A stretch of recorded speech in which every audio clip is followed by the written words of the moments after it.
tell you a story shortly, but it's really about leadership that's from a new place, from a new perspective, that is earth-based, that is nature-based. And that nature has a way of teaching and informing us about who we are and about how to be better people, but being better people, being better leaders. So how many of you here have ever, any time in your life, been out in nature somewhere, anywhere, mountains, ocean, anywhere, and had what you would consider a magical or mystical or some kind of experience that changed you in nature? Just show of hands, raise your hands. Great, just look around you, almost every hand is up. And I know throughout my life, I've had that. I've had nature that is actually, being alone in nature particularly, has changed me, has altered me in some way. And wouldn't it be cool and interesting if we actually were consciously engaging nature to inform us and develop us and teach us? And how would that be if we brought mindful practice in nature to support us? So let me tell you a story. So we're going to talk about nature-based leadership, and I'm going to do a little practice with you toward the end of my talk, so be prepared. We're going to do a little exercise. The thing that really inspired me in this direction, I'm going to tell you a story. It's like my TED Talk story. You guys know that, right? So about 6 years ago, living in the San Francisco Bay Area, building my business, building Launch Academy in the e-learning space, so online a lot, building a team, stressed out. Anybody live in a city or ever lived in a city? A big city? Okay. So I'm like immersed, trying to get outside as much as I can, getting a bike ride or taking a run, but pretty stressed out. So I made a decision to go join a program in British Columbia called the Soulcraft Intensive with Bill Plotkin, who's one of my mentors. And this, do you know him? Yes. Yes, great. So Bill Plotkin. So anybody know Bill Plotkin? He's an author and speaker. Okay. So he's an amazing man. And Joanna Macy's his dear friend. So if you ever heard of Joanna Macy, they're in the similar kind of space, deep ecology and soul work in nature. So I went on this trip. I knew I needed a break. And for many of you, if you've been working your ass off, do you ever come to a point, again, show of hands, where you know something has to be different? Just raise your hand, something has to be different. So this was my marker that said, I need something different. There's something different in my life calling me. So talked to Bill. He was doing the Soulcraft Intensive up on an island called Salt Spring Island, which is off the coast of Vancouver Island. And it's a beautiful place, if anybody's been there. It's amazing. I heard of who? Great. Oh yeah, Salt Spring Island. So this Soulcraft Intensive was a 5-day experience where we're going to spend most of the time outside and in nature. And then a very small group of people coming together to just share and debrief and then go back out on the land, literally. And so we're we're going out on the land every day and talking with folks, but now it's day 4 and I can feel myself unwinding. If you spend any time in nature, I know you all know this, by day 3, 4, 5, things start to magically change. And so for me, I was starting to unwind all of that stress and all of the way of thinking and the way that I was acting, the way I was leading even, was like this. Do you know that? You know that energy of like, okay, we're going to get this done. We got that done. You guys on that? You got it? You got it? And that was the way to power through. That was my leadership, was kind of more directive and powered. So on day 4, I'd spent all night up, no sleeping bag, nothing, just kind of laying out in sort of like a hollow of a tree and just walking around. And so I'd been up all night and I watched the sunrise. And I came up and walked up a hill kind of like this, just down below. Walked to the top of this hill, and there was this big, beautiful pine tree there. And I went over to the pine tree and just kind of sat down and relaxed against the pine tree and my back against it. And now, this is where the magical, mystical experience happens, is that I can remember actually just feeling that I was rooted with the tree. The sense that the tree is at my back and I'm grounding, my body is more open and I'm more present, I'm completely in the moment with this tree and with this beautiful vista and the sun rising. And I just started to feel this place of that I am completely connected, interconnected with all of that's around me. And you may have had those moments in nature when you rose your hand, is a complete sense that I am not separate from all this that is around me. And this idea of interconnection and interdependence permeates all of nature. And in that moment, instead of forgetting that, I just remembered that. It's not like I learned something new. I was just remembering my deep and abiding connection with all of life and all of nature. And so what comes through me as I'm listening and feeling it is the simple message with some other messages, but it was love the earth again. Love the earth again, to me. And then from that came out the message was, Chris, teach them to love the earth again. That's actually gonna make me cry.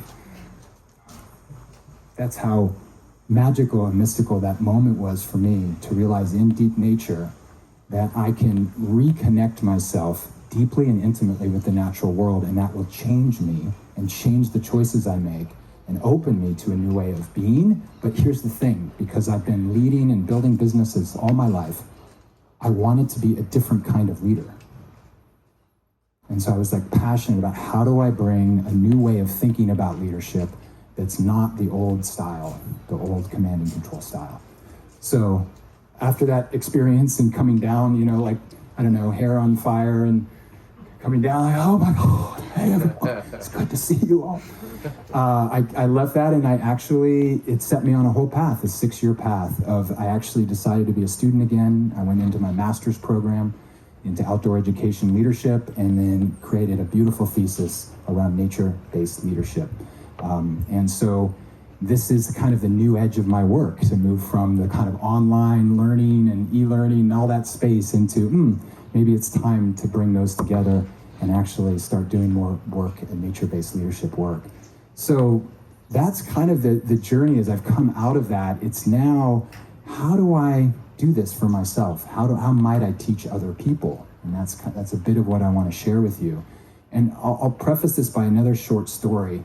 Does anybody know about approximately when the scientific revolution was started? We call it the scientific revolution. Anybody just throw out a century, like that? 1600s maybe? Joe was about to say something. 1750. So right around there, Descartes time. Yeah. So this whole idea of the scientific revolution that eventually led to the industrial revolution, that it's really, folks, only been about 500 years that we've created a whole new worldview. And that worldview, for all its positive, has become world as machine, not world as organic connector, where we're apart from millennia. Human beings have been integrated with the natural world. Wouldn't you agree? So indigenous cultures and all that. So it's not bad. There's no shame or blame in this. It's just we've lost and broken that connection.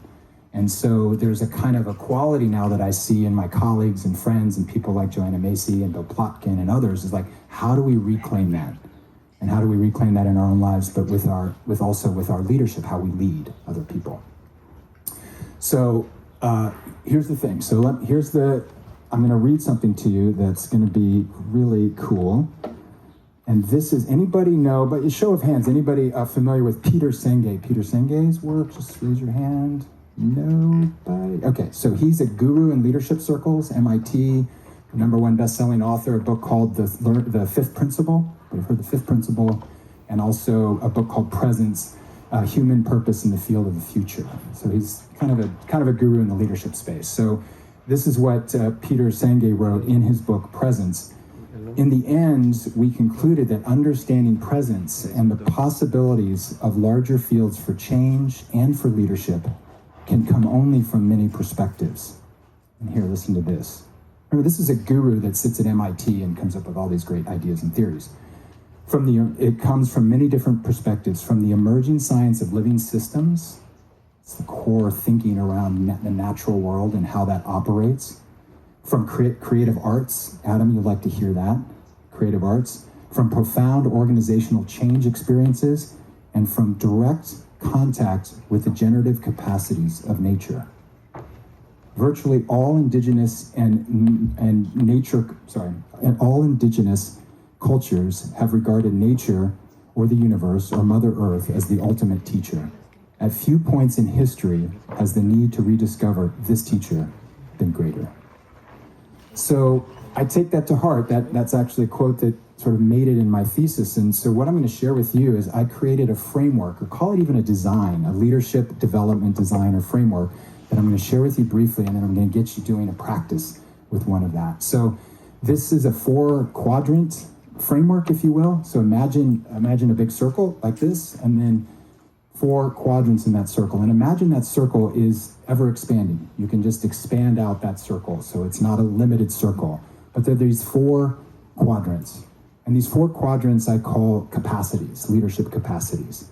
And that these leadership capacities can be developed and informed by spending time in nature consciously and with intention to actually develop these capacities more, using nature as teacher and guide. It's great that we support each other. It's awesome. But I can tell you there are times where when I'm out in nature, it is just as much of a teacher and as a guide as any human being that I've been with. So this is kind of the essence of it. It's like, let's get out in nature and work these practices and these principles. So the first one, I'll just kind of move through these quickly. I won't spend a lot of time because it's kind of heady. I mean, sort of heady. But the first quadrant is what I call sensing. And I kind of give it a simple term of looking out, and looking out with all your senses. And this is really about what I call, this is the awareness of the terrain that's outside of you. So awareness of the outer terrain. And so like in nature, you can imagine there's so much to see and absorb and take in and get more present with. I'm seeing the light and the trees and the wind. So that's all about sensing, activating your senses to see in the field what's happening around you. From a leadership point, if many of you, how many of you here lead at least 1 or 2 people, like have a team of some kind? Some kind. All right.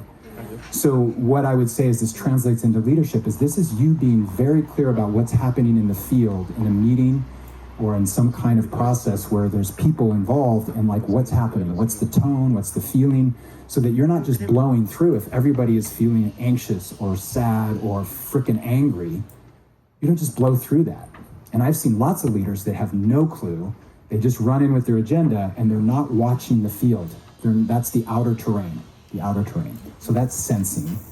And then the second one is feeling. So that's the awareness of the inner terrain. So feeling is, this is all the emotional intelligence arena. So this is about understanding what's going on inside of you. This is what's very hot in corporate America and all that is, okay, how do you regulate, self-regulate your emotional capacities, right?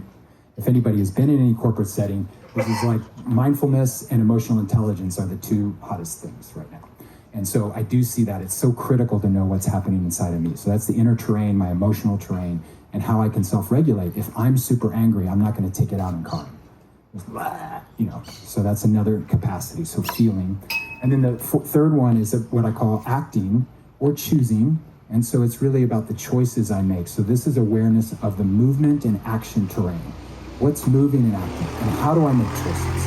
So often choices are from the mind, but they don't have to be. They can be from a full body understanding and wisdom of what choices I need to make. And so that's the choosing and acting place. This is the area in sort of leadership that's really critical. Most leaders talk about this as their number one issue is decision making. Like, how do I have to make thousands of decisions every week. How do I make great decisions all the time? It's a really important place that leaders, that I've done a lot of leadership development work, a lot of coaching, a lot of executive coaching. This is where I hear so many folks get bent up. It's like, I don't know how to make what I'd consider the right decision. So this is a whole terrain where nature can actually help with that, to ground, to find a different place that sometimes is not here, sometimes it's all here. It's the whole body. It's the embodied experience that can help me make better choices. Sometimes a great choice is to make no choice. The choice is to not act or not do something. So that's also powerful, and that's very rare for lots of high-powered leaders that think they always have to be doing something rather than stepping back and saying, oh, there's a choice to just breathe, not do, and listen. And then the final one is presencing. So presencing is about being aware of the entire field. So just take a moment right now and just feel into the whole space around you. You don't have to close your eyes or anything. It's all the people here. So move your attention out to the field. You don't even have to look around and feel all the people that are here, but even maybe hearing what's happening in the house. Maybe your attention is moving out. Just notice. There's no right or wrong answer, but just notice what's in the field. How does it feel? What might be going on? So just a couple of quick, just throw out a word or two. What are you noticing as the quality or how to name the field right now? Just anybody. Share. Say again. Focused. Calm. Openness. Openness. Thank you. Serene. Serene. Beautiful. That's what I feel, a calmness. I feel a presence of all of you from the excitement of the morning. Can you feel that the vibrational qualities we've kind of dropped here? And it's sweet. Beautiful. So thank you. It's a little element of the presence. And so these 4 areas work synergistically. And certainly they could be talked about, and we as human beings could work with them. But here's the beauty of it, is that those capacities that I've kind of envisioned are so perfect when you go out into nature with mindful practice. So the heart of what I wrote in my thesis was creating a set of practices in nature for each of those areas. A good example I'll send you on, but a good example of the first one of sensing is this idea of hard eyes, soft eyes. Hard eyes, soft eyes is hard eyes means that I'm going to look right at your watch, Adrian, like I'm focused on his watch. Wow, that's great. I like that. It's a beautiful watch. And I'm noticing, I'm bringing my focused attention on his watch, and then at the same time, I can choose soft eyes, where I come back, and now I'm holding my gaze and trying to, as best as I can, to take in the whole space. So it's a soft gaze. I'm not focused on any one thing. And so my perspective is broad and diffuse. And the other one, the focus is, the perspective is focused. So focused to open and diffuse. And when my work with people out in nature and leaders, this is a simple practice, especially out in nature, it works even better, is that it allows you to realize that you, in your life, daily life, bringing this back into your work, is that you can move between these perspectives effortlessly. And I know 6 years ago that I was totally in the focused, most of my time was focused. And what I needed at more times was to step back and have a diffuse perspective. What's going on? How are you all doing? So even from the stage, I try to do that. It's good timing, actually. It's great. So from the stage, I'm doing that. I might focus in on Andre for a second, and then I'm just watching and feeling the whole field. And can I do that with my teams? Can I do that with when I'm in a group or on Zoom even? Can I kind of see the whole field and then hone in on how is each person doing potentially? So that's the power of that. And then in nature, what it does is it's not another human being you have to do that with. You can focus on these blades of grass here. Wow, that looks so amazing. And then I look out and I see the entire ocean, the Pacific Ocean. And I can go back and forth and find the beauty and the ease. So it's a capacity building to do that. To sound, oh, got it. So now in situations, because I've done that in a beautiful natural setting that feeds me, I can then actually use that daily to kind of step back or to bring forward gaze. So that's one example. So here's what we're going to do is we're going to do a practice. Are you guys ready for a practice? A little practice? Great. So we're going to still go with the sensing quality, but I have a different practice for you. And this is called a sit spot. We're actually going to change the name sit spot, S-I-T-S-P-O-T. So normally out in nature, we'd find a log or a rock or something and sit down. And it would be this sensing, open-eyed, if you will, open-eyed mindfulness practice. We're going to change it up a little bit. I'm going to call it a stand spot. So you don't necessarily have to sit on the ground here, and there's a lot of people here. So for this one, this sit spot or stand spot, I'll give you a little instruction, and then I'm going to have you actually move out. And I'm so glad it's cloudy today. This is great. It's not sunshine beating down. So the idea of this is to activate all of your senses. Activate them. What are you seeing? What are you hearing? What are you smelling? Maybe even taste. Maybe there's a kind of a sense of taste of the air or something that's got you there. And even the possibility of your sixth sense, some kind of intuitive sense or this idea of extrasensory perception, ESP, something that's out of the five senses. So we'll call it the six senses. And the practice here is to keep your eyes open, be completely silent, so there's no talking with each other, and allow yourself to become more and more present to the moment. This is literally feeling a light breeze just on your cheek, noticing the color of the ocean, the trees, the brown and the green. So allow yourself to really come in fully into the present moment. And here's the thing, thoughts will come. We all know that if we've got meditators here, thoughts will come, and just encourage you to let them go. The thought arises and passes away, arising and passing away. So don't get fixated on a thought. Am I doing this right or wrong? Or, wow, Chris, that was kind of a weird thing or whatever. Just let that melt away and then come back to one of your senses. What am I seeing? What am I feeling? Where, and we're going to stay mostly with the external because the feeling is more than going inside. What am I feeling? So just stay with the sensing of the outer terrain. And we're going to do that for about 5 minutes max. And then what I was going to encourage you to do is actually stand up. You're going to stand up and then come and just find your own spot where everybody is sort of facing the view that way.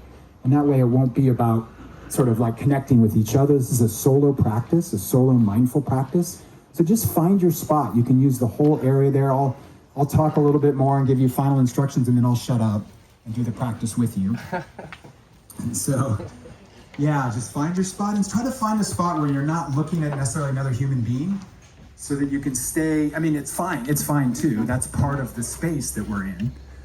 But you kind of want it to be more about what you notice in nature around you. And it can be your feet, even what's below you. It can be above you. You can look up, look out.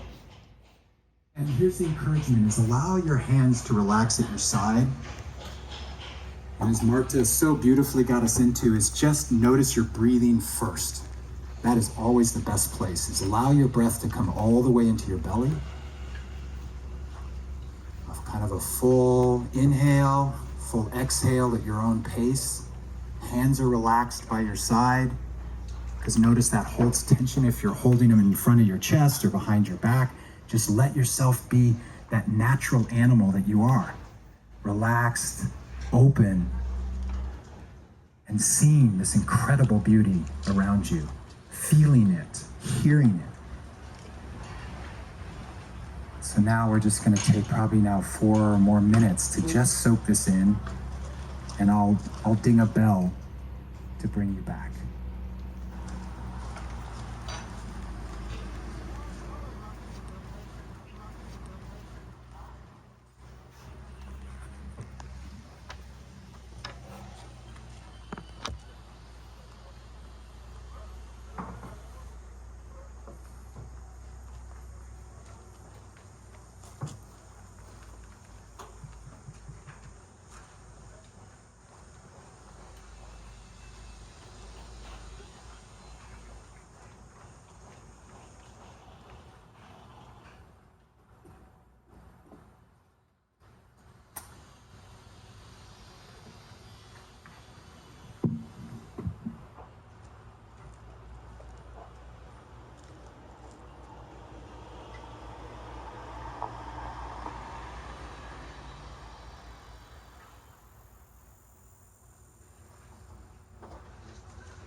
Beautiful.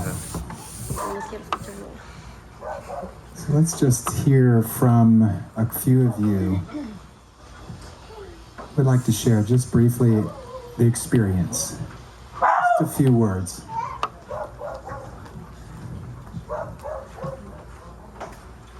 And I'll be the mic runner. Who's courageous? Yeah, Karen. I'll start. I don't need a mic. You don't need a mic? Okay, speak loudly. Not so much focus. Yeah.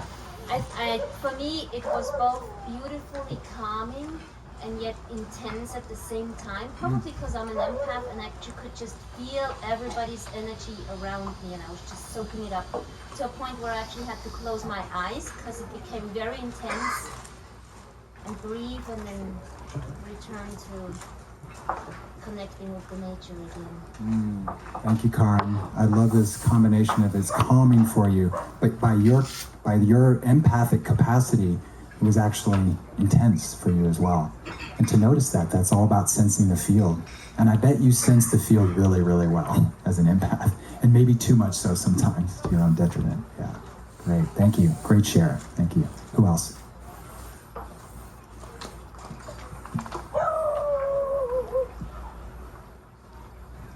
I was aware of the sounds around us, the sawing, the hammering, but letting that fade into the nature sounds, and then out of my horizon, it's not just blue or gray, but there are all kinds of striations, and then at the same time feeling the internal energy with tingling and fingers. What was that last bit? Feeling the what? Tingling. Tingling. Yes. And I wear all these crazy trackers to say what's going on inside my body, and feeling the energy going to there, and feeling the actual energy, not looking at my phone to find out what the energy is. Yes. Oh, beautiful, Joe. You know, he's like the whole field. He can also realize he can let go of certain sounds and things and direct his attention to nature. And then I love how you were saying at the end, it was like, I can feel the field. I don't need technology, a phone, somebody tell me a device to actually understand what it feels like or what's going on in the field. Thank you. Thanks, Joe. Beautiful. Yeah. Oh, yeah. And do you want to, let's do it, Mike. Do you want to do Mike? Sure, I'll do it, Mike.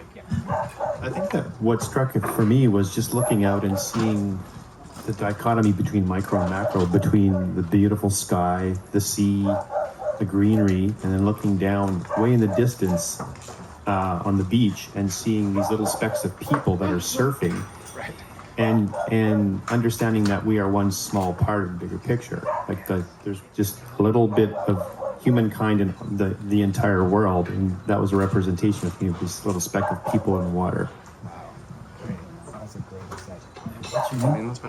Bob. That was Bob. Thank you, Bob. Beautiful share. This idea that he could go from the micro to macro and notice these little people in there, and then to expand that into, I'm connected, there's all these other human beings on the planet, and that you can make that connection rather than your own space or your own world. It's beautiful. Thank you for the shares. And so just to kind of wrap up the talk here is I know from what each of you shared, and maybe each of you had your own different experience, and some of you maybe are having challenges with family or work or business, and that invaded into the experience, and that's all fine. But I noticed from the shares and from how you look now, there's more of a sense of groundedness, a sense of peace, and I'm noticing this in the field, as I'm noticing, is more openness. That was a word somebody used before. It's not that you personally are necessarily more open, but the field feels more open. So this is the invitation. So my invitation to you is to think about you and your leadership, your style of leadership, the way you operate in the world. And maybe there's some aspects of it that you realize now in reflection. It's like, wow, I really have this edge or this hard edge or this controller part of me, or I want it to be perfect. So all these things, and I have all those. I have perfectionism, I tend to over-control, and it shows up everywhere, and it also shows up in my leadership. And here's my offer to you, is the way I hold leadership is it's leading your own life, leading in your family and your communities, leading in organizations, and even thought leadership, like leading out in the culture. And I know there are some thought leaders here, and most of you, and we heard a little bit from Liron last night and also from Kristan, is that this idea that our leadership is at multiple levels.